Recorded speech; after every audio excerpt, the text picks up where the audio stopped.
মুখ্য সচিবকে দিল্লিতে কমিশনের তলবের প্রেক্ষাপটে রাজ্যের ইতিহাস সম্পর্কে বলা যায়, রাজ্য নির্বাচন কমিশনের সঙ্গে আমলাদের মতানৈক্যের জেরে সংঘাতের পরিস্থিতি বারবার তৈরি হয়েছে এবং মীরা পাণ্ডের সময় সংঘাত গড়িয়েছে সর্বোচ্চ আদালত পর্যন্ত। আবার সুশান্ত রঞ্জন উপাধ্যায় চাপের জেরে পদত্যাগ করতে বাধ্য হয়েছে। এই ঘটনাগুলো গত 15 বছরে বারবার আমরা দেখতে পাচ্ছি। না, ঘটনা হচ্ছে যে যদি কোনো সরকার স্বচ্ছভাবে নির্বাচন হোক এটা চাইবে, তাহলে সংঘাতের কোনো জায়গা নেই। যে আধার কার্ড নিয়ে এরা চিৎকার করছে, আজকে তো সেই সুপ্রিম কোর্টও পরিষ্কার বলে দিল যে আধার কার্ডকে এই ভোটার তৈরি করার ক্ষেত্রে মান্যতা দেওয়া যাবে না। যেটা ইলেকশন কমিশন বারবার বলে আসছিল, আধার কার্ড নাগরিকত্বের পরিচয়, কিন্তু আধার কার্ড ব্যক্তির পরিচয়, নাগরিকত্বের পরিচয় হতে পারে না। আজকে সুপ্রিম কোর্ট তাতে মোহর লাগিয়ে দিল যে ভোটার লিস্টে নাম তোলার জন্য বা ভোটার লিস্টে নাম রাখার জন্য কেবলমাত্র Aadhaar card, ration card, voter card যথেষ্ট নয়, যেটা ইলেকশন কমিশন বারবার বলেছে, সেটাই পুষ্ট হল। অতএব কেন এই জেদ করছেন তৃণমূল কংগ্রেস? তার একটাই কারণ হচ্ছে যে মৃত ভোটার, একজনের নাম 4টে জায়গায় আছে এই রকম ভোটার, অস্তিত্ব নেই এমন নামে ভোটার, আর তার সাথে বাংলাদেশ থেকে আসা মুসলমান অনুপ্রবেশকারী এবং রোহিঙ্গা মুসলমানদের নাম বিপুল পরিমাণে ঢুকে আছে। আর তৃণমূল জানে যদি ভোটার লিস্টের ঠিকমতো স্ক্রুটনি হবে তো প্রায় 1 কোটির ওপরে নাম এই রাজ্যে বাদ যাবে। আর এই রাজ্যে 1 কোটির ওপরে নাম যদি বাদ যায়, তৃণমূলের 1 কোটির ওপরে নাম ভোট থেকে বাদ হয়ে যাবে। কারণ এই সমস্তটা ভোট, জালি ভোট বা ভুয়া ভোট, যাই নামে আপনি ডাকুন না কেন, প্রত্যেকটা ভোট হচ্ছে তৃণমূল কংগ্রেসের। অতএব জেদ তো তৃণমূল কংগ্রেস করছে। ইলেকশন কমিশনকে ইলেকশন কমিশনের কাজ করতে দাও। ইলেকশন কমিশনের কাজ কোনো রাজ্য বাঁধতে পারে না, কোনো রাজ্যের এখতিয়ারের মধ্যে পড়ে না। অথচ গায়ের জোরে উনি ইলেকশন কমিশনের কাজকে আটকাতে চাইছে। কারণ ইলেকশন কমিশন যে সিদ্ধান্ত নিয়েছে 4 জন সরকারি আধিকারিকের বিরুদ্ধে, তার মধ্যে 2 জন WBCS অফিসার, কেন মমতা ব্যানার্জি এদেরকে কোনো রকম শাস্তিমূলক ব্যবস্থা দিতে চান না? তার কারণ হচ্ছে ওনারা যে একটা ভয় দেখিয়ে সরকারি কার্যকর্তাদের, সরকারি কর্মীদের তাদের বশবর্তী করে এনেছিলেন, কিছু প্রলোভন আর কিছু ভয়, সেই সমস্ত কার্যকর্তারা আর তৃণমূলকে মানবে না। যে কারণের জন্য তৃণমূল কংগ্রেস এখন ভয়ে ভীত হয়ে দেখছে এই 4 জনের বিরুদ্ধে ব্যবস্থা নিলে বাকি যারা কাজ করছে তারা তৃণমূলের দাদাগিরি, দিদিগিরি কেউ মানবে না। যে কারণের জন্য তৃণমূল এখন এটাকে আটকাতে চাইছে, সরকারি তন্ত্রের অপব্যবহার করছে। এই বিষয়টা সম্পূর্ণ আলাদা। আপনারা যেটা বলছেন মীরা পাণ্ডেকে যেতে হয়েছিল, অন্য স্টেট ইলেকশন কমিশনারকে যেতে হয়েছিল, সেগুলোর বিষয় সম্পূর্ণ আলাদা ছিল। আর এটার বিষয় সম্পূর্ণ আলাদা, ভিন্ন বিষয়। তার কারণ ওগুলির বিষয় ছিল রাজ্য নির্বাচন কমিশন গিয়েছিল কিসের জন্য? নির্বাচন সুষ্ঠু করতে চায়, তার জন্য ফোর্স দরকার, তার জন্য বাকি সমস্ত প্যারাফিনিয়া দরকার। আর এখানে সর্বোচ্চ যে ইলেকশন কমিশন, রাষ্ট্রীয় ইলেকশন কমিশন, তারা ভোটার লিস্টে কাজ করবে, সেটা তৃণমূল হতে দেবে না। এটা কোন জাতীয় বাদরামি? কি চলছে? ভুয়া ভোটারে ভোট হোক এটা চাইছে তৃণমূল, তো প্রকাশ্যে বলুক না যে ভুয়া ভোটার তালিকায় রাখতে হবে, এটাই আমাদের দাবি, এটাই তৃণমূলের দাবি। সহজ কথা সহজভাবে বলুক। এর জন্য অত ভাষা, বাংলা, বুনিশি এত সব করার দরকারটা কি আছে? যে ভুয়া ভোটার ছাড়া তৃণমূল জিততে পারবে না, অতএব ভুয়া ভোটারের নাম ভোটার তালিকা থেকে বাদ দেওয়া যাবে না। এই সহজ কথা বললেই তো জনগণও বুঝে যাবে, আমরাও বুঝে যাবো, সবাই বুঝে যাবে। কিন্তু আসল সত্য কথা বলার সাহস তৃণমূলের নেই বলে এই জাতীয় ঘটনা ঘটছে। এবং আমি পরিষ্কার বলছি যে শেষ পর্যন্ত আপনি দেখবেন মমতা ব্যানার্জিকে মাথা নত করতে হবে। অতীতেও উনি করেছে।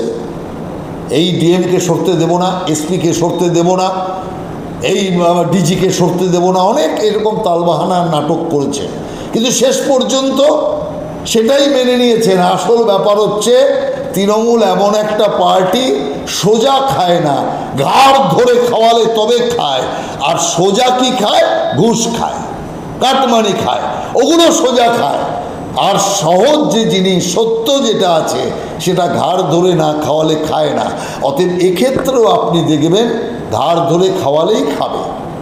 অতএব ইলেকশন কমিশন যে চিফ সেক্রেটারিকে যে ডেকে পাঠিয়েছে, আমি মনে করি এটা এই রাজ্যের প্রশাসনের ক্ষেত্রে একটা অপমান। এই অপমানের জন্য রাজ্যের মুখ্যমন্ত্রী দায়ী। মুখ্যমন্ত্রীর কারণে রাজ্য প্রশাসন বা রাজ্য প্রশাসনের সর্বোচ্চ ব্যক্তি অপমানিত হচ্ছে। কারণ এই জিনিস আসতই না যদি মুখ্য সচিবের ওপর মুখ্যমন্ত্রী যদি দিদিগিরি না করতেন, মুখ্যমন্ত্রী গিরি না চালাতেন, তাহলে এই অবস্থা হতো না। অতএব আমি মনে করি যে বিষয়ে ডেকে পাঠানো হয়েছে সেটা পক্ষান্তরে এই রাজ্যের প্রশাসনের ক্ষেত্রে একটা অস্বস্তিকর, অপমানজনক বিষয়। সেই অপমান বোধ তৃণমূল কংগ্রেসের নেই বলে কান কাটা বাজারের মাঝখান দিয়ে যায়, সেই কারণে ওরা এটা বুঝতে পারবে না। কিন্তু যারা প্রশাসক আছে, যারা সরকারি আমলা আছে, তারা বুঝতে পারবে যে শুধুমাত্র একজন রাজনৈতিক নেত্রী, তার জেদের জন্য আজকে সরকারি আমলাদের অপমানিত হতে হচ্ছে।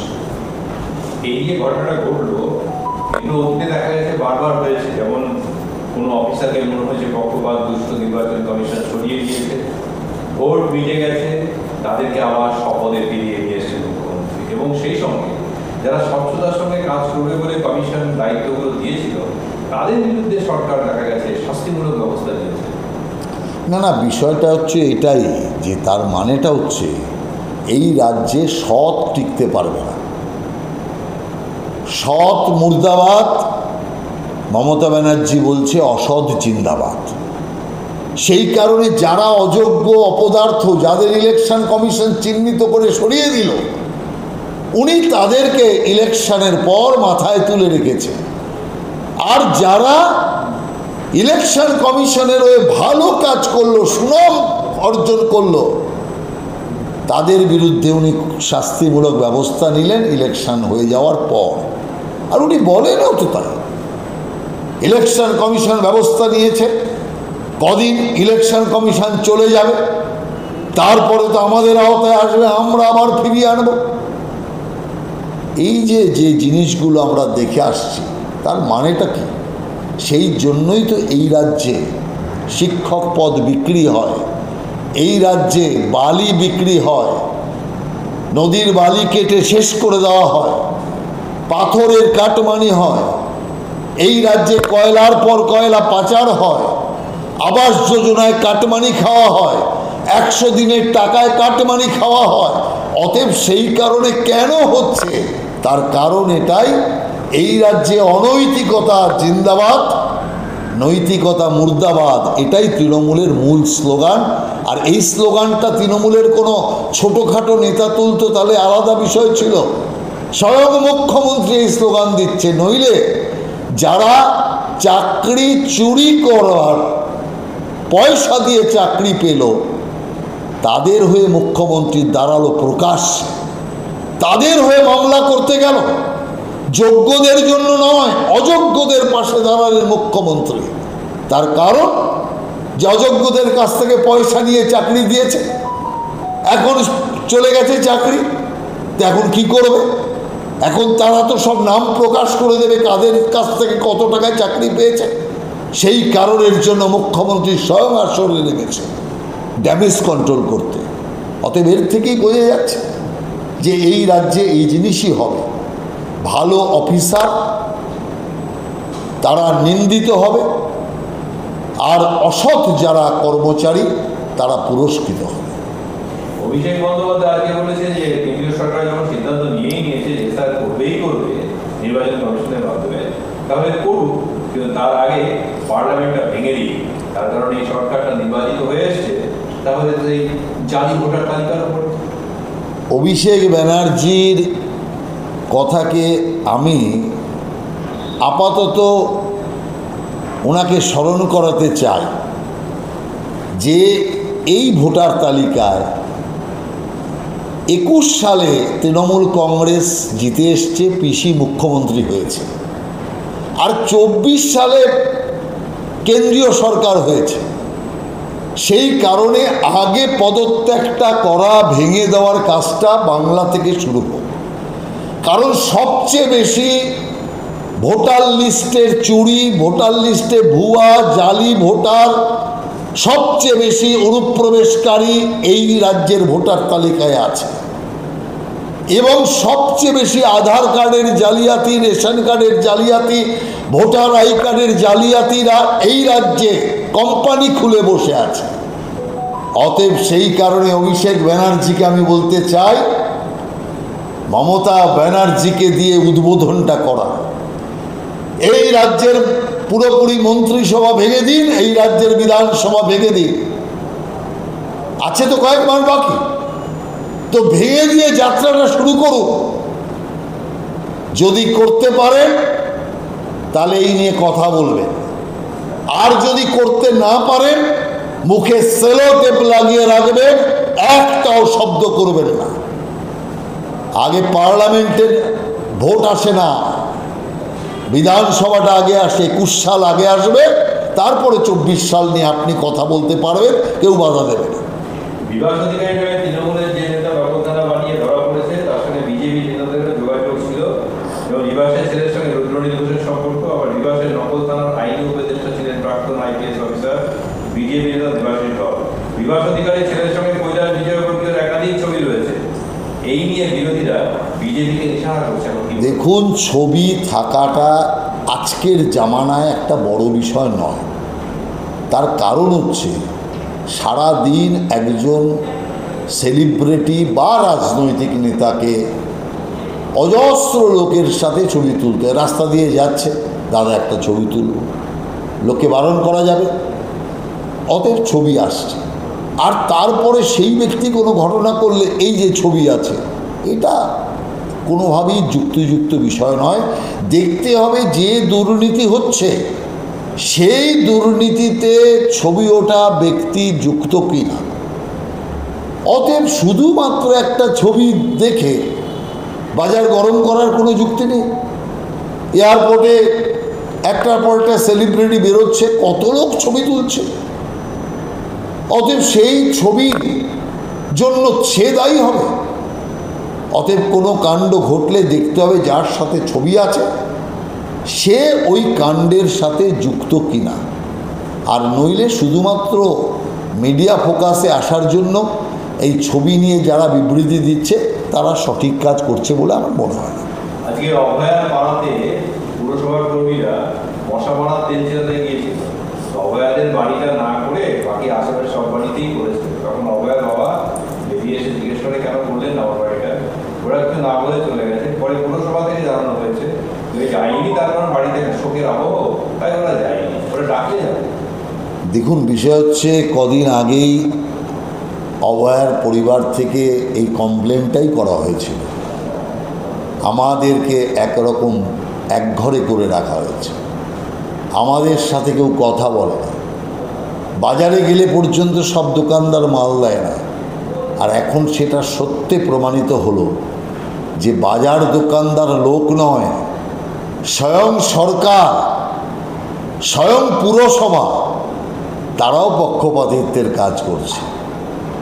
অতএব এই যে মশা মারার ওষুধ অর্থাৎ ডেঙ্গি প্রতিরোধক, সেই ক্ষেত্রেও অভয়ার পরিবারকে বঞ্চিত করছে। এরা মানুষ না অমানুষ, এই প্রশ্নের উত্তর মুখ্যমন্ত্রী দিন। সুপ্রিম কোর্টে আজকে মামলা হলো যেটা নিয়ে কমিশনের বিরুদ্ধে, তেমনি আবার আদালত প্রস্তুত হয়েছে আধার কার্ড এবং ভোটার কার্ড ছাড়াও কারো কাছে কোনো নথি নেই, এটা কি মানা যায়?